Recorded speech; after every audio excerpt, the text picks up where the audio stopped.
গল্পের সওদাগর চ্যানেলে আপনাদের সবাইকে স্বাগতম। আজকে আমরা শুনব আশাপূর্ণা দেবীর লেখা ছোট গল্প দাও। ভীষণ দাও মেরে একখানা বাড়ি কিনে ফেললাম, বুঝলে নেহারদির। সুবলের ফুচো মামা ঝড়ের বেগে ঘরে ঢুকে। ঘরে বসবার জায়গা থাকতেও সুবলের মার সেলাই কলটার ওপর ঘোড়ায় বসা হয়ে বসে পড়ে বলে উঠলেন, বাড়ি বললে বাড়ি, প্রাসাদ বললে প্রাসাদ, বুঝলে নেহারদি। দিগনগরের রাজবাড়িটা কিনে ফেললাম, মানে রাজপ্রাসাদটা। শুনে সুবলের মা হা বুঝে যে হঠাৎ একটা রাজপ্রাসাদ কিনে বসতে পারে, এ আর কার ধারণাতে ছিল। নাহারবালা হাঁটা বুঝিয়ে ফেলে বললেন, দিগনগর সে আবার কোথারে ভোজু? দিগনগর কোথায় জিজ্ঞেস করছো? এবার হা হবার পালা ভোজু মামা। দিগনগর কোথায় জিজ্ঞেস করছো? আশ্চর্য, যাওনি কখনো? সুবলের মা নিহারবালা রেগে উঠে বললেন, যাব কোথা থেকে? তোদের জামাইবাবু কি ভালো কোনো দেশে নিয়ে যায়? একের একের নম্বর ঘর কোনো, তা তো তুই গিয়েছিস, কোথায় সেটা বল না রে। ভুজো মামারও তার নিহার দিদির মতো হঠাৎ করে রেগে ওঠা লোক, যাকে বলে রেগে ওঠার মুদ্রাদোষী আছে, মুদ্রাদোষটা জেগে উঠল। রেগে উঠে বললেন, আমি আবার কবে গেলাম? বলেছি তোমায় আমি গিয়েছি, তোমাকে না জানিয়ে যাই কোথাও? মা তো থতমত। না না, তাই বলছি। মানে বাড়ি মানে আর কি, প্রাসাদটা কিনে ফেললি অথচ যাসনি? কিনে ফেলেছি কাগজে বিজ্ঞাপন দেখে। রাজারা তো আর এখন সেখানে থাকে না, থাকলে চলবে কেন? কলকাতায় ওদের কত কাজ কারবার, ওদের ওই পুঁটিবাগান লেনের বাড়িতে গিয়ে লেখাপড়ার কাজটাজ সব করে এলাম। এখন চলো ২-১০ দিনের জন্য বেরিয়ে আসা যাক। সুবলের মা ম্রিয়মাণ ভাবে বললেন, হুঁ, আমার আবার বেরিয়ে আসা? খুকুর এখন পরীক্ষা চলছে না? খুকুর মানে তোমার ওই পুটকে মেয়েটার? ভুচু মামা একটি নস্যি নিয়ে হাত ঝাড়তে ঝাড়তে মার কথা নস্যাৎ করে দিয়ে বললেন, ওর পরীক্ষার জন্য আবার দুশ্চিন্তা, ও ছেড়ে দাও, ও ছেড়ে দাও। ও মা, তা কখনো হয়? কেজি 2-তে উঠবে না এবার? সোজা ভাবনা আমার। ভুচু মামা বললেন, ঠিক আছে, তাহলে সুবল চলুক আমার সঙ্গে, দিন 10 বেরিয়ে আসুক। ওদের স্কুলে তো হায়ার সেকেন্ডারি সিট পড়েছে বলল, নিশ্চয়ই ছুটি, তাই না সুবল? সুবল তো নেচে ওঠে, হ্যাঁ মা হ্যাঁ, আমি চাই ভুচু মামার সঙ্গে। মা বললেন, তোদের বাবা কি রাজি হবেন এই গরম অচেনা অচেনা জায়গায়? ভোচু মামার আবার মুদ্রাদোষ জেগে ওঠে, অজানা অচেনা মানে? আমি জেনে নেইনি। এই তো হাওড়া আমতা লাইনে ছোট রেলে চড়ে যেতে যেতে যেতে যেতে নামতে হবে দিলদারপুরে। দিলদারপুর থেকে সাইকেলে রিকশায় 6 মাইল গিয়ে। ভুচু মামা চট করে পকেট থেকে একটা কাগজের টুকরা বের করে চোখের সামনে ধরে বললেন, হ্যাঁ, 6 মাইল গিয়ে শিবহাটি, শিবহাটি থেকে গরুর গাড়িতে 9 মাইল গিয়ে চণ্ডীপুর, সেখান থেকে মাইল খানিক পায়ে হাঁটা পথ। হাঁটা পথে চলতে চলতে একটা ঝুড়ি নামানো বটগাছ চোখে পড়বে, তার ডান হাতে গিয়ে একটু বাঁদিকে চেপে এগুলেই সামনের বিরাট বাড়িটা, মানে প্রাসাদ। সুবলের ভোচু মামা কখনো কথার মধ্যে ছাপার ভুল রাখেন না, সঙ্গে সঙ্গে প্রুফ কারেকশনও করে ফেলেন। সুবল তো এক পায়ে খাড়া, ও ভুচু মামা আমি যাব। আরে বাবা, আমিও তো তাই বলছি, চট চল চল চটপট বেরিয়ে আসা যাক। সুবলের মা চোখ কপালে তোলেন, ও মা, এক্ষুনি যাবে কি?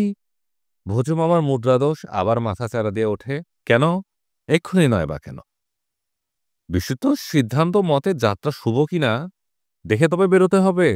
আহা, তা কেন? মানে জামা টামা গোছানো, ইয়ে টিয়ে করা। ঠিকমতো কথার জোগানের অভাবেই সুবলের মা ইয়ে টিয়ে পড়ে, কিন্তু ততক্ষণে ভুচু মামা তরাক করে লাফিয়ে উঠে দেয়ালে ঝোলানো আলনা থেকে সুবলের দুটো আধময়লা শার্ট আর মাটিতে বসানো আলনা থেকে দুটো পুরো ময়লা হাফ প্যান্ট টেনে নিয়ে নিজের কাঁধে ফেলে বললেন, এই হয়ে গেল জামা টামা গোছানো। এখন তোমার টিয়ে কি বলো শুনি? তোমার ছেলের তো এখনো দাড়ি গজায়নি যে শেভিং সেট, পাউডার ক্রিম এইসব লাগবে। তা শুভ্র, নেশা ফেশার অভ্যাস করে মরিসনি তো? মরলে কি হবে? আমার কাছে ওসব চলবে না। সাবালক হবার আগে যদি কোনো ছেলেটা ধোঁয়া খাওয়ার শখ করে, আমি তাকে চোখে ধোঁয়া ছাড়িয়ে দেখিয়ে ছাড়ি। ভুজো মামা এমন ননস্টপ কথা চালিয়ে যান যে তার মাঝখানে একটা আলপিন ঠোকাবারও খাজ পাওয়া যায় না। কাজেই ওর কথা শেষ না হওয়া পর্যন্ত অপেক্ষা করতে হয় সুবলের মাকে। শেষ হলে ব্যাকুলভাবে বলে ওঠেন, এইসব কি বলছিস ভুজু? ছি ছি, খাওয়া টাওয়া হয়নি। খাওয়া টাওয়া হয়নি তাই বলছি। ভুজো মামা ফু দিয়ে উড়িয়ে দেন কথাটা। এটা একটা সমস্যাই নয়। কলকাতা শহরে আবার খাবার ভাবনা। হাওড়া স্টেশন থেকে পরোটা মাংস খাইয়ে নিব। চল সুবল। সুবল তো দাঁড়িয়ে খাড়া, কিন্তু সুবলের মা ব্যাকুল। তাহলেও ভুচু তোদের জামাইবাবুকে একবার জিজ্ঞেস না করে? ভুচু মামা তাচ্ছিল্য ভরে আরো জোরে একটা ফুট দিয়ে বললে, মা আমার সঙ্গে মামার বাড়িতে যাবে, তার জন্য আবার বাবার অনুমতি নিতে হবে। কাকা নয়, জ্যাঠা নয়, মেসো নয়, পিসে নয়, সাক্ষাৎ মামা। বাপের চেয়ে মামার পোস্ট উঁচু না নিচু? জামাইবাবু আমায় কি বলে ডাকে? বড় কুটুম্বু না? তবে মান্য লোকের মান্য লোক নয় কি না, যেমন গুরুর গুরু। সবলের মা আরো কাতরভাবে বললেন, তা তুই এতদিন পর এলি, একটু চাও খাবি না? এ পাড়ার আধুনিক জলখাবারের ভাণ্ডারে ডালপুলি খেতে ভালোবাসিস তুই। না খেয়ে গেলে আমার মন খারাপ হবে না বুঝি? এটা একটা যুক্তিসঙ্গত কথা। ভুচু মামা এখন গুছিয়ে বিছানার পর বসে বললেন, তবে আনাও তোমার ডালপুরি। ডালপুরি খেতে খেতেই সুবলের বাবা এসে গেলেন এবং শুনে ফেললেন ঘটনা কাহিনী সবকিছু। তারপর নিজের চায়ের পেয়ালা টেনে নিয়ে বললেন, তা বড় কুটুম্বু এত দেশ থাকতে ওই বনগাঁয় শেল রাজার প্রাসাদটা কিনতে গেল কেন? ভুচু মামা মুচকি হেসে বললেন, দাও পেয়ে গেলাম বলে। সুবলের বাবা হেসে ওঠেন, ও তাও তো বটে, তুমি তো আবার বিনে পয়সায় পেলে কেরোসিনও মাথায় মারতে পারো, সস্তায় পেলে ৩-৪ আয়োডিনও খেতে পারো। পারি তো? ভুজু মামা সগর্বে বলে, জগৎ সংসারে ওইটি হচ্ছে লক্ষণীয়, বুঝলেন জামাই বাবু? দা, এই যে আমি মাত্র ১৪,০০০ টাকায় একখানা রাজপ্রাসাদ কিনে ফেললাম, আপনি পারতেন কিনতে? পারতেন না। ১৪,০০০-এর রাজপ্রাসাদ? তবে কি, তা না হলে দিগনগরে যেতে যাব কেন? বালিগঞ্জ কি দোষ করেছিল? শুধু বাড়ি নয়, মাই বাগান। তাছাড়া বাগান করতে একটা বিনে মাইনের মালি আর পাহারাদার, একটা পড়ে পাওয়া কুকুর, ওই সমস্তই ১৪,০০০-এর মধ্যে। সুবলের বাবা বললেন, তবে আর কি, এবার সুবল ঘুরে আসো, এরপর আমরাও চলে যাব। কিন্তু ওখানে তোমাদের খাওয়া দাওয়ার কি ব্যবস্থা? বুচু মামা বললেন, ওটা একটা সমস্যাই নয় যা, মানে খাওয়া দাওয়া একটা বড় ব্যাপার নয়। দে সুবল, জুতোটা পায়ে দে। এরপর আর সুবলকে কে ঠেকিয়ে রাখতে পারেনি। হাওড়া স্টেশনে পৌঁছে ভুচু মামাকে প্ল্যাটফর্ম টিকিট কাটতে দেখে সুবল অবাক হয়। আমাদের তো রেলের টিকিট কিনতেই হবে ভুচু মামা, তবে আবার এই দুটো কেন? ভুচু মামা কৃপার হাসি এসে বললেন, কেন রেলের টিকিট কিনতেই হবে কেন? এত জোরে রেলগাড়িতে ওঠা যায় না, গদিতে বসা যায় না? তা তো যায়, সুবল অবাক হয়ে বলে, কিন্তু নেমে আসতে হয় তো। আমার হবে না। ভুচু মামা একটা উচ্চাঙ্গের হাসি এসে বলে, ভুচু ব্যানার্জি কখনো টিকিট কেটে রেলগাড়িতে যায় না, কেন চড়ব? আমার জন্য আলাদা কিছু খরচা হচ্ছে রেল কোম্পানির। কিন্তু চেকার উঠে যখন টিকিট চাইবে? ভুসু মামা হাস্যবদনে বলে, সেটা কোনো সমস্যাই না। এখন যে তুমি মাত্র ২০ পয়সার টিকিটে ট্রেনে চেপে বসতে পারছো, সেইটাই ভাবো। সেটাই ভাবতে থাকে সুবল, অবাক হয়ে ভাবে, ভাবতে ভাবতে ট্রেন ছেড়ে নেয়। ভুচু মামা সগর্বে বলে, দেখলি তো? সুবল দেখে দেখে সত্যই ট্রেনটা চলছে। দেখে গাছপালাগুলো ছুটতে শুরু করেছে। কিছুক্ষণ পরে কিন্তু আবার ভুচু মামাই দেখেন টিকিট চেকার ওঠে, ট্রেনের টিকিটের বদলে প্ল্যাটফর্মের টিকিট দেখে এমন অবাক হয়ে তাকায় যেন সিঙ্গলা কিংবা চার পেয়ে মানুষ দেখছে। তারপর কাগজ আর কলম বের করে। ভুচু মামাকে বার করতে হয় পার্স। চেকার সাহেব নেমে গেলে সুবল বলে, এ কি হলো ভুচু মামা, তোমার যে টিকিটের দামের ডাবল গেল? ভুচু মামা একটু অলৌকিক হাসি এসে বললেন, ওটা কোনো সমস্যাই নয়, রেল কোম্পানিতে যে এক একটা পরিক্রমার লোক এখনো আছে, এই ভেবেই আনন্দ হচ্ছে আমার। সে আনন্দ নিয়ে ভুচু মামা ভাগ ডেকে নিয়ে দিলদারপুরে নেমে পড়ে। দিনহীন একটা স্টেশন, খামতিনে শিকবার করা সাইকেল, রিক্সা দাঁড়িয়ে রয়েছে। ভুচু মামা পকেট থেকে সেই কাগজের টুকরাটি বের করে বললে, এইবার আমাদের, হ্যাঁ, এবার আমাদের সাইকেল রিক্সায় 6 মাইল গিয়ে শিবহাটি পৌঁছাতে হবে। সুবল ভয়ে ভয়ে বলে, কিন্তু মামা, আমাদের বোধহয় তোমার দিকনগরে পৌঁছাতে সন্ধ্যা হয়ে যেতে পারে। যেতে পারে কি, যাবেই তো। 6 মাইল সাইকেল রিক্সা, তারপর গরুর গাড়িতে 9 মাইল, তারপর হ্যাঁ, ওই যে হাঁটা পথে মাইলখানে, তারপর ঝুড়ি নামানো বট গাছের পাশ দিয়ে। ঠিক আছে, তখন দেখে নেওয়া যাবে। সন্ধে নয়, সুবল পৌঁছাতে পৌঁছাতে আমাদের রাত 12টা-1টা বেজে যাবে। তাহলে কি হবে মামা? সুবল দারুণ ভয় পেয়ে যায়। ভুজু মামা ভাগ্নের পিঠটা একটু ঠুকে দিয়ে স্নেহভাবে স্নেহভরে বলেন, ঘাবড়াও মাত, বৎস, সঙ্গে টর্চ আছে। ভুজু মামা ওর পুটুলি থেকে লম্বা একটা টর্চ বার করেন, গর্বিতভাবে বলেন, দেখেছিস জিনিসটা? মাত্র 85 পয়সা দিয়ে কিনেছি সেদিন। দেখ, 85 পয়সার টর্চ হয় নাকি? ভুচু মামা গম্ভীরভাবে বলেন, এ তোমার বাবার সওদা করা নয় যে সুবলচন্দ্র যে একটা টর্চ কিনলেন 12.5 টাকা। হুম, ইহ সংসারে চোখ চেয়ে চলতে হয়, বুঝলি সুবল? সুবল অবশ্য তখন চোখ চেয়েই চলেছে। পরন্ত বেলায় পল্লীগ্রামের পথে সোফা আছে।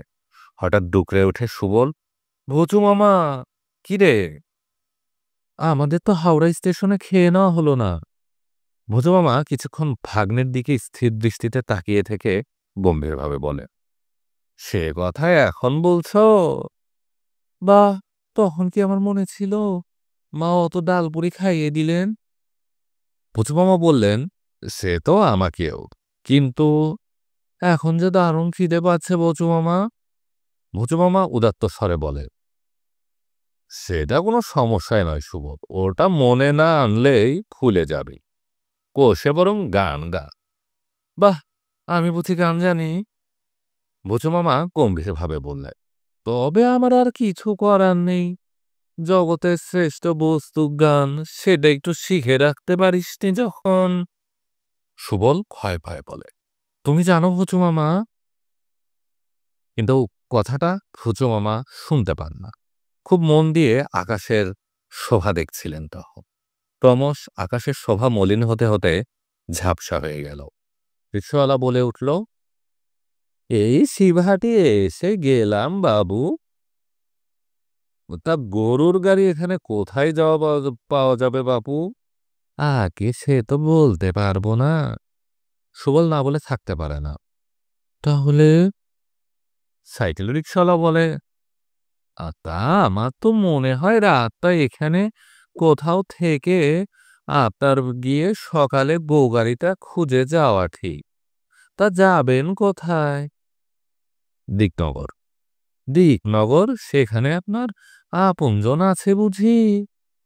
ভুচু মামা গম্ভীর স্বরে বললেন, না, ওখানকার রাজবাড়িটা কিনেছি আমি। রাজবাড়িটা? লোকটা অবাক হয়ে বলে, সে তো বাবু ভেঙে চুরে পয়নট। ভুচু মামার মুদ্রাদোষ চলে ওঠে। ভুচু মামা বলেন, তো পয়নট না হলে ওই 22 বিঘে জমি সমেত বিশাল রাজবাড়ি খানি 14,000 টাকায় আমার দিত জানো। দাদু, রিকশাওয়ালাই এ কথায় কান দিল না। বলল, আমার ভাড়া মিটিয়ে দেন বাবু। সুবল মরিয়া হয়ে বলে ওঠে, এখানে কোনো খাবার দোকান নেই রিকশাওয়ালা? রিকশাওয়ালা টাকা পয়সা গুনে নিতে নিতে বলে, কেন থাকবে না? ওই তো মোড়ের মাথায় ভালো মিষ্টির দোকান, নুনটাও আছে। তুমি একটু দেখিয়ে দিবে? চলো রিকশাওয়ালা। দেখাবার কি আছে, ওই তো দেখা যাচ্ছে, বলে চলে যায় লোকটা নিষ্ঠুরের মতো।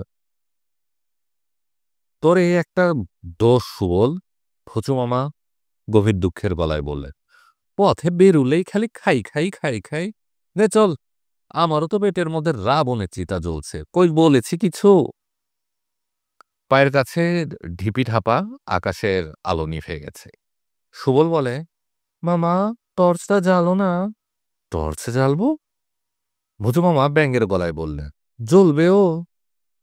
জ্বলবে না? জ্বলবে। তোর তো আবার খুব আম্বা সুবল, 85 পয়সা টর্চকে কখনো জ্বলতে দেখেছিস তুই? সুবল হতভম্ব হয়ে বলে, তবে কিনেছ কেন? শোনো বুদ্ধু ছেলের কথা, কিনবো না কেন? সবই তো রয়েছে, নেইটা কি? দোষের মধ্যে শুধু জ্বলে না। তা একটু তো দোষ না থাকলে অত সস্তায় বা দেবে কেন?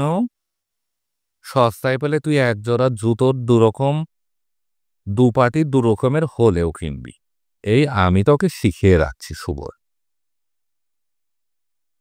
টর্চটা না জ্বললেও সেটি হাতে করে টিপে টিপে পা ফেলে খাবারের দোকানের দিকে এগিয়ে চলেন পুচু মামা ভাগ্নেকে সঙ্গে করে। আর ফুচু মামার ভাগ্যে খাবারও পেয়ে যান দাওয়ে। সারাদিন যা কিছু খাবার দাবার বিক্রি হয়েছে, সন্দেশ, রসগোল্লা, জিলাপি, কচুরি, নিমকি, মেদাই, গজা, পান্তুয়া, চমচম, সবকিছুর তলানি মাখা গামলা বারকোষ। পরাত চুপড়ি আজার করছিল দোকানি। পাড়াগাঁয়ের ব্যাপার, ৭টার সময় দোকানের ছাপ বন্ধ করে বাড়ি চলে যাবে। কলকাতার দুই বাবু দেখে কাতুর হয়ে বলল, খাবার তো কিছুই নেই, এই তো দেখছেন বাসর আচার পড়ছি। বচু মামা বললেন, ঠিক আছে ঠিক আছে, ওতেই হবে, সবই তো এক জায়গায় যায়। আমি তোমার ওই সন্দেশ, রসগোল্লা, কচুরি, জিলাপি, গজা, মেঠাই আলাদা আলাদা করে খেলেও তো যেত তো এই পেটের মধ্যেই। তা খানিকটা কাজ তুমি এগিয়ে গেলে, দাও ওই মালটাই বেশ খানিকটা করে আমাদের দুজনকে দুটো শাল পাতায় দাও। দোকানি তো হতবম্ব, আগে বাবু, তাও কি হয়? ভুচু মামার দ্বিতীয় রিপু মুদ্রাদশের মাত্রা ছাড়িয়ে যায়। বলেন, হয় না তো দাও সব তাজা মাল, দোকান খুলে বসেছ যখন, দেখছো আমরা এখন খিদের চোখে অন্ধকার দেখছি। দোকানে অগত্যা দুখানা শালপাতা পাতে। এমন অভিনয় ফলার খেয়েছিস কখনো? অভিনব ফলার খেয়েছিস কখনো? ভুচু মামা শালপাতা চারটে চারটে বলে, একসঙ্গে এত রকম খাবার তুই খেতে পারতিস। সুবলও পাতা চাটছিল, তবু বলল, কিন্তু ভুচু মামা কি যে খেলাম, তা তো কিছুই বুঝতে পেলাম না। নাই বা বুঝলি? ভুচু মামা গম্ভীরভাবে বলেন, সেটা একটা সমস্যাই নয়, কিছু খেয়েছিস তা বুঝতে পারছিস তো? ও তা অবশ্য, তবে আবার কি, সস্তায় পেলে তুই ৩-৪ আইডিনও খাবি, এই তোকে বলে রাখছি না। এই যে দুজন পেট ভরে খেয়ে নিলাম, দাম নিল মোটে ৮ আনা, তবে এটা আলাদা করে খেলে হতো। ভুচু মামার বুদ্ধিমত্তা দেখে হা করে তাকিয়ে থাকে সুবল। তাছাড়া ভুচু মামা বলেন, ওই যে বস্তুটি পেটে ভরা হলো, ৮ ঘন্টার মধ্যে গলায় গলায় অম্বল হয়ে উঠবে কিনা? উঠবে তো। তাহলে ধরো কাল বেলা ১২টার আগে আর খিদে পাচ্ছে না। তবে বোঝো দাওটি কেমন? ৪ আনায় পার হেড বা পার বেড ৩ বেলায় খাবার ব্যবস্থা। সুবলের হা বাড়তে বাড়তে ইয়া বড় হয়ে যায়। সুবলের হা বাড়তে বাড়তে ইয়া বড় হয়ে যায়। তো তখন আর কতটুকুই বা হা করতে পেরেছে, কত বাকি তখন।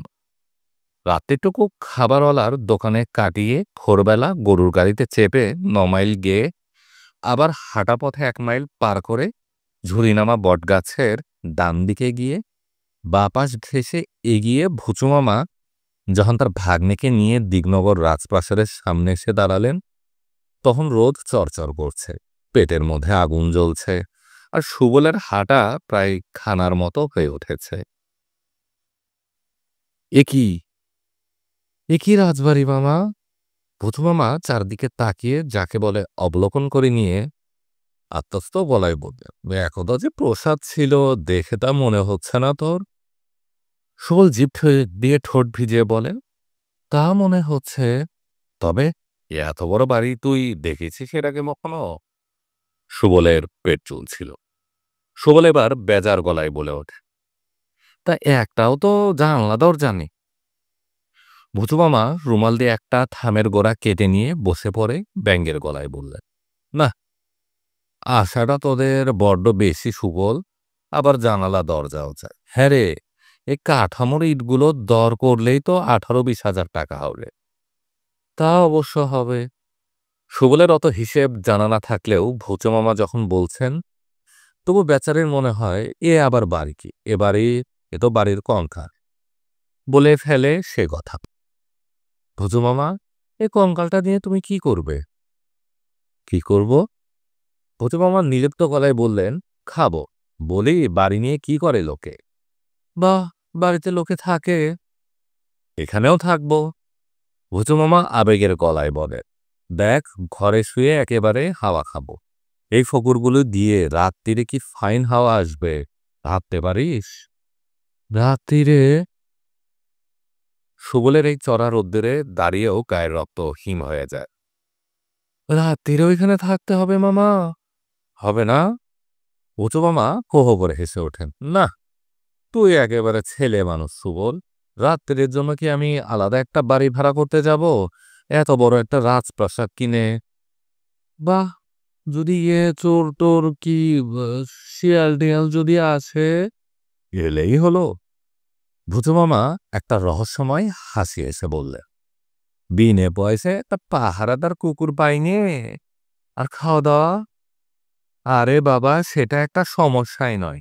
বিনে মাইনে একটা মালি পাইনি, সেই রেধে টেধে দেবে। কিন্তু কোথায় সে? চল না দেখি, বোধহয় ওই চালা খড়টায়। সে বিরাট ইটের কঙ্কালের ফোকর দিয়ে জমির একেবারে শেষ প্রান্তে একটা কুঁড়ে ঘরের মতো দেখা যাচ্ছিল বটে। সুবল আর ভূচু মামা ইটপাটকেল ডিঙিয়ে সেদিকে গিয়ে উপস্থিত হয়ে দেখতে পেল ওই কুঁড়ে ঘরের দাওয়ায় একটা জরাজীর্ণ বুড়ো আর একটা গলিতপ্রায় কুকুর ঘাড় গুজে ঘুমোচ্ছে। ভূচু মামা চড়া গলায় ডাকলেন, ও মালি সাহেব, মালি সাহেব। মালি আবার, সাহেব কি মামা? ভূচু মামা উদার গলায় বললেন, আহা, বললে কি হয়েছে, রাজবাড়ির লোকজনকে একটু তোয়াজ করাই ভালো। কিন্তু কাকে করবেন তোয়াজ ভূচু মামা? বুড়োর কানে যে একেবারে শীর্ষে ঢালা, অর্থাৎ কিনা যাকে বলে বদ্ধ কালা। অতএব ভূচু মামা সাহেব থেকে পাজি বেয়াদব বুড়োতে নেমেও তার ঘুম ভাঙাতে পারলেন না। এরপর ধাক্কা ছাড়া কি আর করা যায়, ধাক্কায় কাজ হলো।